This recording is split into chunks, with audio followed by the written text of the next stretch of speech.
So guys आज के इस वीडियो में हम बात करने वाले हैं क्लास 12 मैथ्स के chapter number 1 relation and function के क्वेश्चन नंबर 11 के बारे में। इससे पहले वाले जितने भी क्वेश्चंस हैं वो सभी के ऊपर मैंने वीडियोस बना दी हैं और जो लिंक है वो डिस्क्रिप्शन बॉक्स में गिवन कर दिया है, आप वहां से जाके चेकआउट कर सकते हो। तो चलिए शुरू करते हैं क्वेश्चन नंबर 11 को। तो क्वेश्चन नंबर 11 हमें गिवन है, show that the relation R in the set A of points in a plane given by R is equals to P comma Q such that distance of the point P from the origin is the same as the distance of point Q in an equivalence relation. यहाँ पर हमसे question में बोल रहा है कि आपका जो रिलेशन है वो डिफाइंड है सेट ए में से, और सेट ए किसका है? सेट ए है पॉइंट्स इन अ प्लेन का। ठीक है, अब हमें बोल रहा है कि आपका जो रिलेशन है वो है P Q, distance of point P from origin क्या है? सेम है डिस्टेंस ऑफ पॉइंट क्यू के। मतलब कि जो आपका ओपी है वो क्या है? इक्वल है ओ क्यू के। आपका ओरिजिन है जिसको हमने नाम दे दिया ओ। ठीक है, यहाँ पर कोई पॉइंट पी है, यहाँ पर कोई पॉइंट क्यू है, तो O से जो P का डिस्टेंस है और जो O से Q का डिस्टेंस है वो क्या है? इक्वल है, यानी कि सेम है। यही आपसे रिलेशन में बोल रहा है। तो हमें प्रूव करना है कि जो रिलेशन है वो एक इक्विवेलेंस रिलेशन है।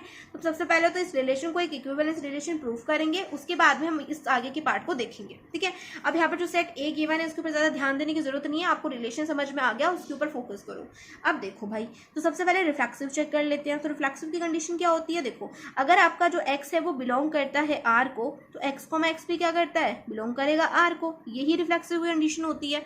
अब यहाँ पर मेरे पास क्या है? P है, X तो नहीं है, P है मेरे पास। तो मैं मान लेती हूँ कि P जो है बिलोंग कर रहा है R को। तो इस कंडीशन में P भी बिलोंग कर रहा है R को कि नहीं कर रहा है, ये हमें चेक करना है। और P जो है रिलेशन को बिलोंग कब करेगा? यहाँ पे रिलेशन के अंदर देखो, जहां पर भी आपको Q दिख रहा है वहां पे P पुट कर दो। तो P जो है रिलेशन को बिलोंग कब करेगा? जब OP इज इक्वल टू होगा OP के, तभी करेगा। अब क्या OP is equal to OP है? अब देखो, ये OP is equal to OP होगा। अब कोई लेंथ है तो वो दूसरी लेंथ के इक्वल होगी ना। अब जैसे दो पेन है, दोनों ही क्या है? सेम हाइट के हैं, तो ये दोनों इक्वल होंगे। तो यहाँ पर वैसे ही OP is equal to OP तो होगा। इस कंडीशन में रिलेशन क्या होगा? रिफ्लेक्सिव होगा। अब सिमेट्रिक चेक कर लेते हैं। तो सिमेट्रिक की कंडीशन क्या होती है? सिमेट्रिक की कंडीशन होती है x, y अगर आपका बिलोंग करता है r को, तो y, x हमें चेक करना होता है क्या ये भी x r को बिलोंग कर रहा है कि नहीं कर रहा। तो देखो, सबसे पहले तो आप मान लो कि p, q क्या कर रहा है?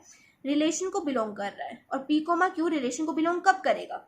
जब OP इज इक्वल टू होगा OQ के, तभी करेगा। अब देखो, क्या आपका जो Q, P है वो भी रिलेशन को बिलोंग करेगा कि नहीं करेगा? Q, P जब रिलेशन को बिलोंग करेगा तब क्या होगा? आपका OQ is equal to OP होगा। यही तो होगा, और क्या होगा? रिलेशन में यही है तो यही होगा। अब मुझे बताओ कि OP is equal to OQ है, तो क्या OQ is equal to OP होगा? ऑफकोर्स होगा दीदू, ऑफकोर्स होगा। तो इस कंडीशन में क्या होगा? रिलेशन इज सिमेट्रिक होगा। आगे बात समझ में। अब बात कर लेते हैं ट्रांजिटिव की। तो चलिए फटाफट से ट्रांजिटिव भी चेक कर लेते हैं। तो ट्रांजिटिव के लिए कंडीशन क्या होती है? ट्रांजिटिव के लिए कंडीशन होती है, अगर आपका A, B, C क्या है? बिलोंग्स टू R है, या फिर आप इसको ऐसे मानो, आप मानो P, Q, R अगर बिलोंग्स टू क्या है? R है, तो इस कंडीशन में क्या होता है? PQ क्या होगा? बिलोंग्स टू R होगा।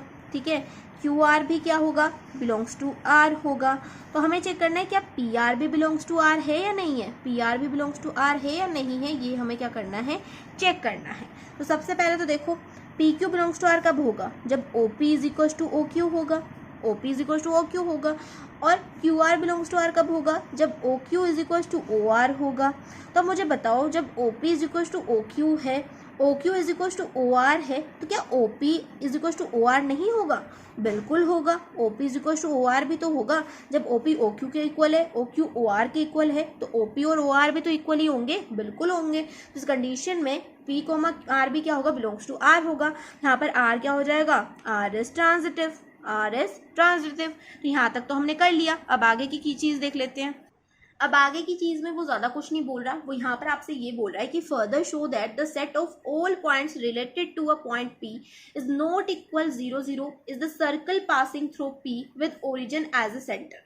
तब हमें सारे के सारे पॉइंट्स निकालने हैं, ठीक है, जो कि OP के इक्वल है, यानी कि OP से रिलेटेड है। ठीक है, और हमें बोला गया है कि जब सारे के सारे पॉइंट्स आ जाएगा तो आपका एक सर्कल बनेगा। क्या बनेगा? एक सर्कल बनेगा। तो चलिए निकाल लेते हैं। तो यहाँ पर हम लिखेंगे set of all points in plane, set of all points in plane. उसने बोला है कि जो सारे के सारे पॉइंट्स हैं वो क्या होंगे?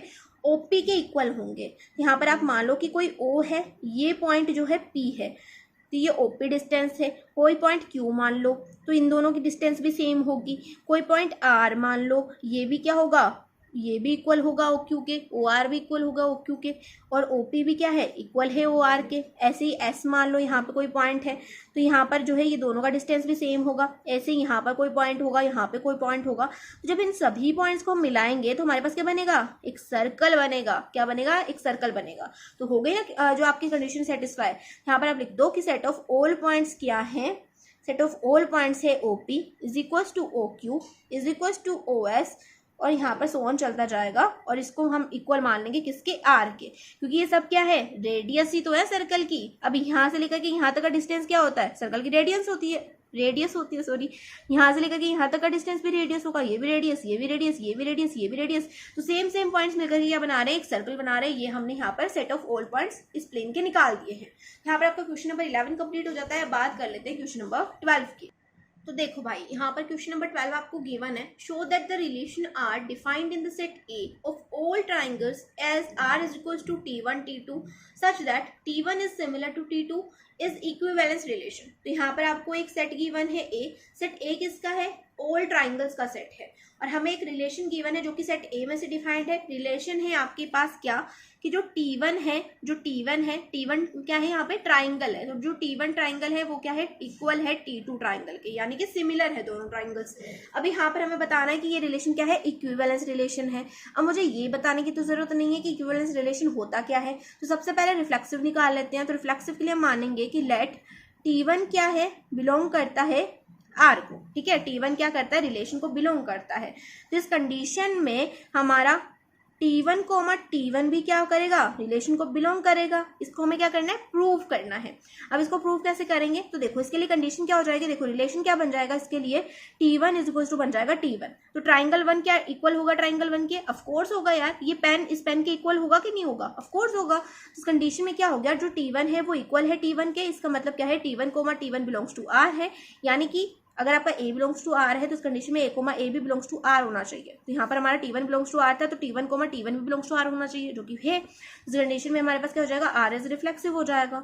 यहाँ पर हमने ये तो प्रूव कर दिया। अब सिमेट्रिक देख लेते हैं। तो सिमेट्रिक के लिए कंडीशन क्या होती है, सिमेट्रिक के लिए आप मान लीजिए लेट T1 T2 क्या है, बिलोंग्स टू R है। तो इस कंडीशन में हमें चेक करना है क्या T2 T1 भी बिलोंग्स टू R है या नहीं है। अब T1 T2 belongs to R होंगे तो इसका क्या मतलब है, इसका मतलब है कि T1 क्या है, इक्वल है T2 के, है ना। T1 क्या है, इक्वल है T2 के। अब T2 T1 belongs to R होंगे, इसका मतलब क्या होगा, जो आपका T2 है वो क्या होगा, इक्वल होगा T1 के। तो ऑफ कोर्स होगा, अगर T1 इक्वल है T2 के तो T2 भी तो T1 के इक्वल होगा, यानी कि T2 भी तो क्या होगा, सिमिलर होगा T1 के। तो इस कंडीशन में हम क्या लिख देंगे कि जो आपका रिलेशन है वो क्या है, सिमेट्रिक भी है। अब बात कर लेते हैं ट्रांजिटिव की।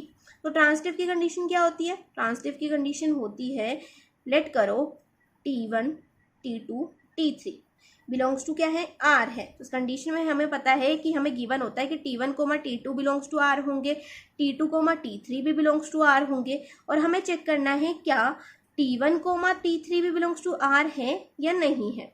अब देखो, अगर हमारा T1 T2 belongs to R है, इसका मतलब क्या है, T1 क्या है, इक्वल है T2 के।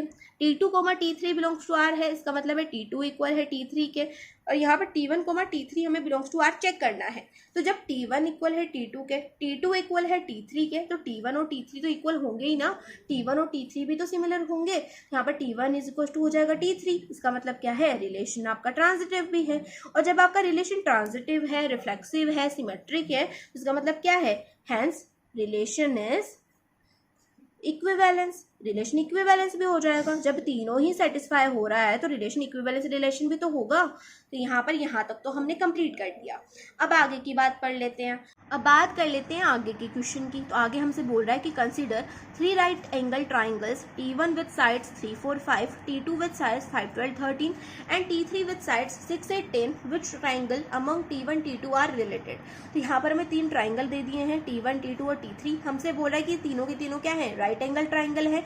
अब हमें बताना है कि इनमें से कौन से ट्राइंगल जो है एक दूसरे से रिलेट कर रहे हैं, ठीक है। अब ये कैसे पता करेंगे भाई, तो चलो अभी यहाँ पर करके देख लेते हैं। तो सबसे पहले तो आप लिखो यहाँ पर T1 की साइड्स क्या है, T1 की साइड्स है 3, 4 और 5। अब T2 लिखो, T2 की साइड्स क्या है, T2 की साइड्स है 5, 12, 13। अब T3 लिखो, T3 की साइड्स क्या है, T3 की साइड्स है 6, 8 और 10। अब यहाँ पर देखो, अब हम यहाँ पे क्या करेंगे, कोई भी दो ट्राइंगल्स उठाएंगे। देखो जैसे कि T1 और T2 उठा लो, सबसे पहले T1 और T2 उठा लो। यहाँ पे मैं आपको जो है ना थोड़ा सा रफ वर्क बता देती हूँ। हम क्या करेंगे, कोई भी दो ट्राइंगल्स उठा लेंगे और यहाँ पर क्या करेंगे, उन दोनों को डिवाइड कर देंगे, उन दोनों की जो साइड्स हैं उनको डिवाइड कर देंगे। जैसे कि 3 को 5 से कर देंगे, यहाँ पे इक्वल का साइन लगाएंगे, 4 को 12 से कर देंगे, फिर इक्वल का साइन, फिर 5 को 13 से कर देंगे। अब देखो, अब क्या ये तीनों इक्वल आ रहे हैं कि नहीं आ रहे? अब देखो इसको कट करेंगे तो यही चीज़ आएगी। 4 से इसको अगर हम कट करेंगे तो 4 से 4 कट होगा 1 टाइम, और 4 2 ज़ा 4 3 ज़ा 12, तो हो जाएगा 3 टाइम कट। 5 से ये कट होगा नहीं। अब देखो क्या 3/5 is equal to 1/3 is equal to 5/13 है? क्या ये तीनों सेम आ रहे हैं? तीनों सेट सेम है? बिल्कुल भी नहीं है। तो T1 तो T2 से रिलेट नहीं करता, T1 तो T2 से रिलेट नहीं करता। अब T2 को चेक करो, क्या ये T3 से रिलेट करता है कि नहीं करता? तो देखो T2 को डिवाइड कर देंगे T3 से, यहाँ पर जाएगा 5/6 is equal to 12/8 is equal to 13/10। अब इसको भी जब हम सॉल्व करेंगे तो इनकी जो साइड्स हैं वो सेम नहीं आएगी। इसका मतलब क्या है, T2 भी T3 से रिलेट नहीं करता। जब T1 T2 से रिलेट नहीं कर रहा, T2 T3 से रिलेट नहीं कर रहा, तब बचा कौन सा टर्म? यहाँ पर T1 और T3 बचा। तब हम T1 डिवाइड कर देंगे T3 से। अब यहाँ पे डिवाइड करके देखो, यहाँ पे हो जाएगा 3/6 is equal to 4/8 is equal to 5/10।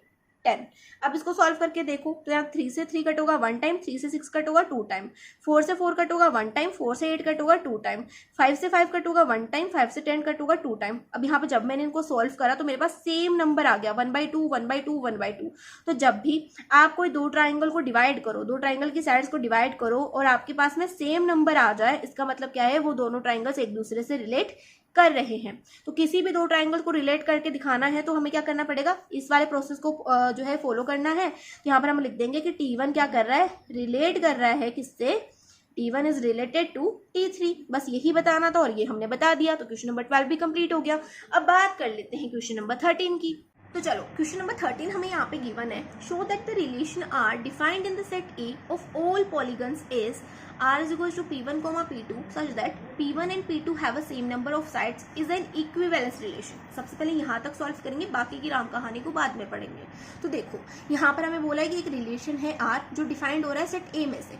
Set A किसका है, ऑल पॉलीगन्स का सेट है। अब पॉलीगन्स का मतलब क्या होता है, जिसमें बहुत सारी साइड्स होती हैं। एक ऐसी आकृतियां बोलूंगी मैं, ऐसी आकृतियां जिनमें बहुत सारी साइड्स होती हैं, उनको बोलते हैं पॉलीगन्स। ठीक है। अब यहाँ पर हमें सेट ए गिवन है पॉलीगन्स का, उससे हमें कोई मतलब नहीं, हमें मतलब है आर से।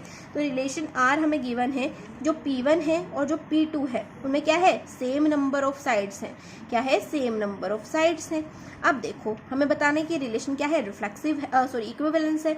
सबसे पहले रिफ्लेक्सिव चेक करेंगे। रिफ्लेक्सिव की कंडीशन क्या हो जाएगी, लेट कर लो कि P1 क्या कर रहा है, बिलोंग कर रहा है आर को। ठीक है, रिफ्लेक्सिव में हमने लेट करा कि P1 बिलोंग कर रहा है आर को, तो इस कंडीशन में P1 को भी क्या करना पड़ेगा, बिलोंग करना पड़ेगा आर को। तो भाई P1 में और P1 में तो सेम नंबर ऑफ साइड्स ही होंगी ना। अब P1 और P1 जो है आर को बिलोंग कब करेंगे, जब इनमें सेम नंबर ऑफ साइड्स होंगी। तो भाई P1 और P1 में तो सेम नंबर ऑफ साइड्स ही होंगी, तो इसका मतलब क्या है, जो रिलेशन है वो रिफ्लेक्सिव होगा।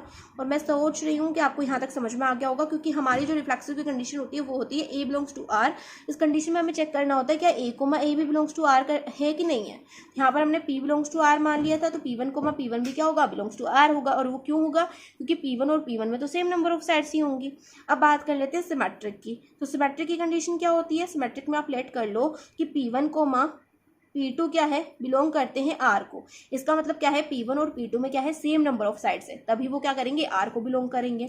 अब यहाँ पर हमें चेक करना होता है क्या P2, P1 भी आर को बिलोंग कर रहे हैं कि नहीं कर रहे, इन दोनों का उल्टा। तो P2, P1 भी बिलोंग कर रहे हैं कि नहीं कर रहे, और P2, P1 कब बिलोंग करेंगे, जब P2 एंड P1 में क्या होंगी, सेम नंबर ऑफ साइड्स होंगी। तो भाई जब P1 और P2 में सेम नंबर ऑफ साइड्स हैं, तो P2 और P1 में तो सेम नंबर ऑफ साइड्स ही होंगी। आगे पीछे करने से क्या ही फर्क पड़ जाता है। तो इसका मतलब क्या है, रिलेशन क्या है आपका, सिमेट्रिक है।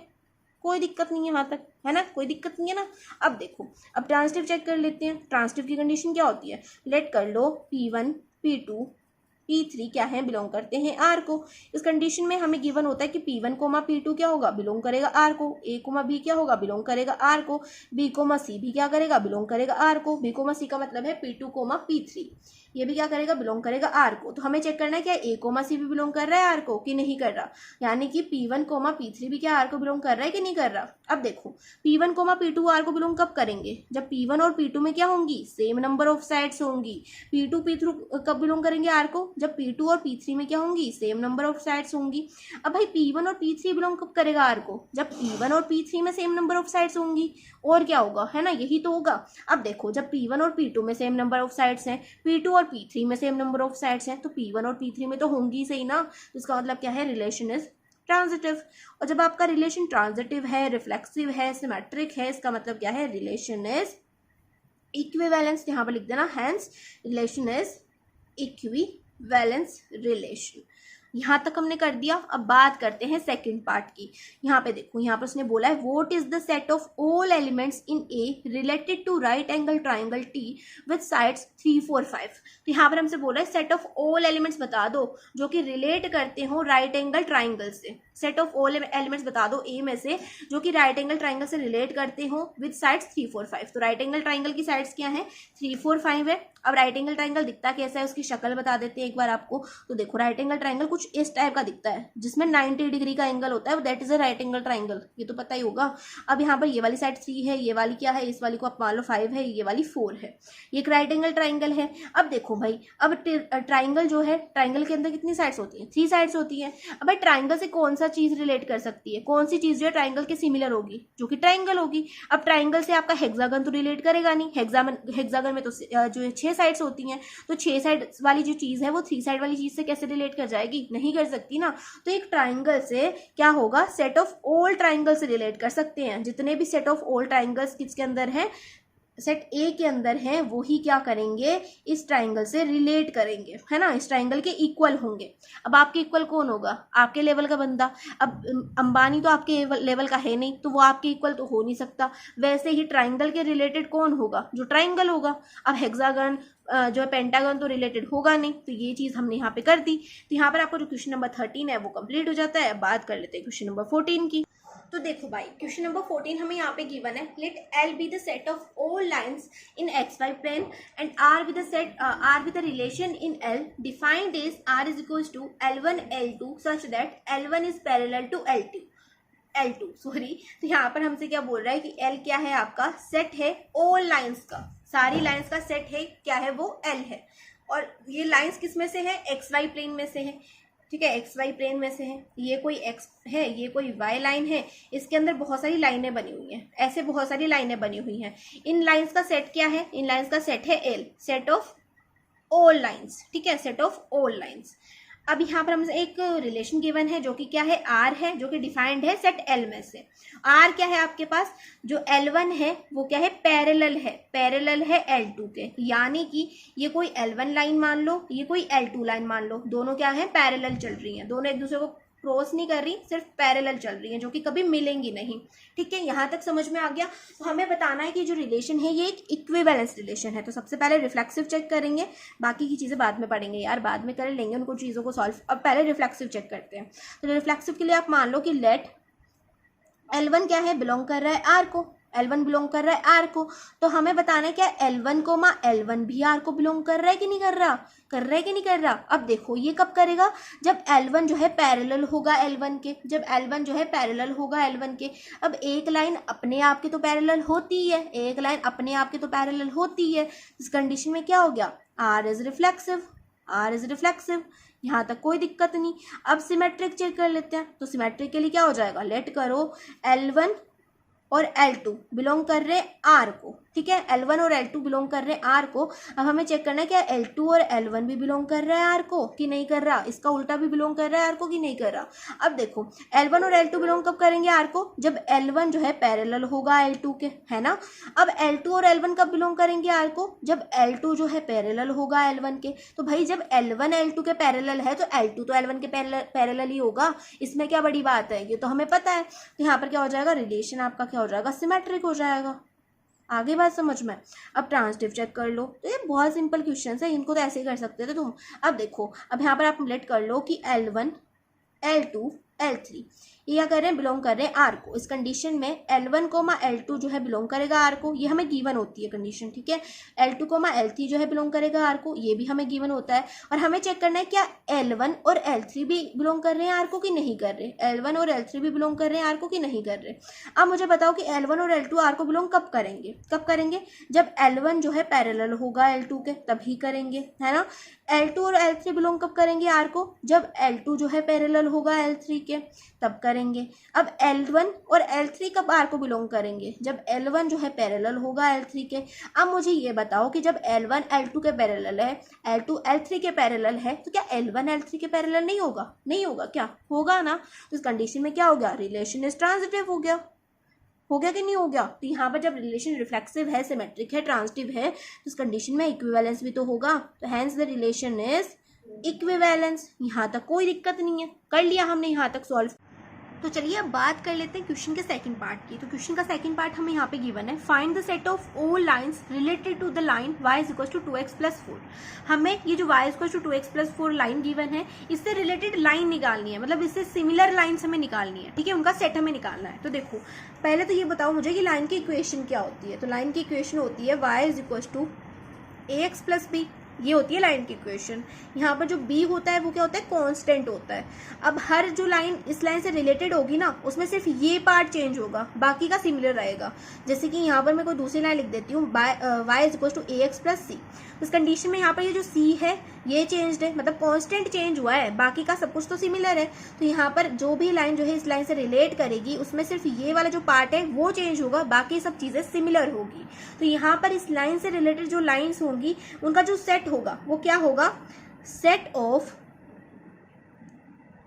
ऑल लाइन्स क्या होगा, y इज इक्वल टू आप मान लो 2x प्लस k। और k क्या है, यहाँ पर कोई कांस्टेंट है जो कि डिफर कर रहा है, ठीक है, वो क्या कर रहा है, डिफर कर रहा है। इस लाइन से रिलेटेड जितनी भी लाइंस होंगी उसकी जो इक्वेशन है वो ये होगी, ठीक है, ये क्या हो जाएगी, जनरल इक्वेशन हो जाएगी। तो यहाँ पर आपका जो क्वेश्चन नंबर 14 है वो कंप्लीट हो जाता है। अब बात कर लेते हैं क्वेश्चन नंबर 15 की। क्वेश्चन नंबर 15 है हमारे पास, let R be the relation in set 1 2 3 4 given by R is equal to 1, 2, 2, 1, 1, 4, 4, 1, 3, 3, 3, 2।